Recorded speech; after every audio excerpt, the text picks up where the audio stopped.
कि अभी ये गाना चला था कि भाई ये छोरा चमार का, ये छोरा चमार का, ऐसा चला था।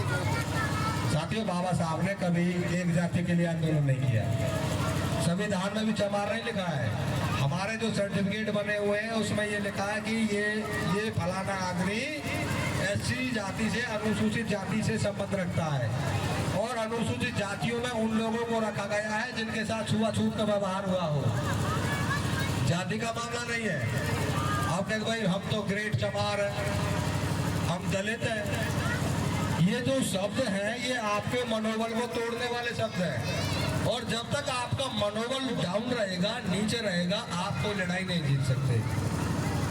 हमारी जो पहचान ना तो दलित है, ना हमारी पहचान चमार है, ना हमारी पहचान शूद्र है, ना हमारी पहचान राक्षस है, चंडाल है।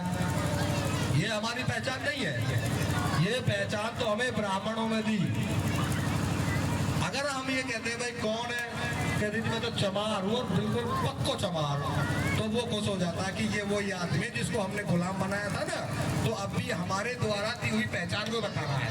इसमें कोई परिवर्तन नहीं है अम्बेडकर वाद का। अंग्रेजों ने बाबा साहब से पूछा एक बार, तो अम्बेडकर ये बताओ, ये जो तुम्हारे लोग हैं ये दबे कुचले, ये सड़ रहे हैं, इनमें बदबू आ रही है क्या शुरू से ही ऐसे? बाबा साहब ने कहा नहीं, ये लोग इस देश के मूल निवासी हैं और ये लोग इस देश के शासक थे, लेकिन अब गुलाम बन गए हैं। ये ऐसे नहीं थे। तो साथियों, हम चमार भी नहीं थे, हम चूड़े भी नहीं थे। ये नाम तो हमें ब्राह्मणों ने दिए। हमारी जो असली पहचान है वो यहाँ का मूल निवासी होने की है। और बाबा साहब ने हमारे लोगों से कहा कि जाओ अपनी दीवारों पर लिख दो कि तुम इस देश के शासक हो। जब लोगों के पास दीवारें भी नहीं थी, टट्टा लगा कर रहते थे। तो आज तो दीवारें हैं, लिख दो इन दीवारों पर हम इस देश के मूल निवासी हैं, इस देश के शासक हैं। और जब ये विचार आप लोगों के दिल और दिमाग में आएगा तभी जो सब लोग परिवर्तन ही परिवर्तन है। और यहाँ का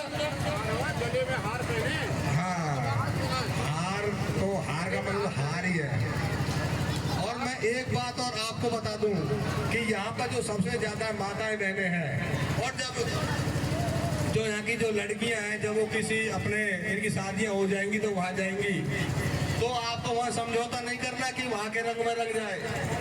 मैंने भी अपनी बहन की शादी कर दी, बहुत धर्म से की, सारा वो किया, लेकिन वो तो निकले मोहन राम वाले। अब मोहन राम के लिए हमारे सारे वो रिश्तेदार बीमार हो गए। मेरे बहन जी का फोन आया, भैया सारे बीमार हो गए। मैंने कहा तो मोहन राम के वहां चलो जाओ, शायद पूजा पाठ में को कमी रहेगी होगी, आशीर्वाद दे देंगे। लेकिन थोड़ी देर बाद फिर हमारे मौसा जी वो एक्सपायर हो गए। फिर मुझे कहने की जरूरत नहीं रही। भाई साफ स्पष्ट है। तो साथियों, पहले किसी को जानो फिर उसे मानो।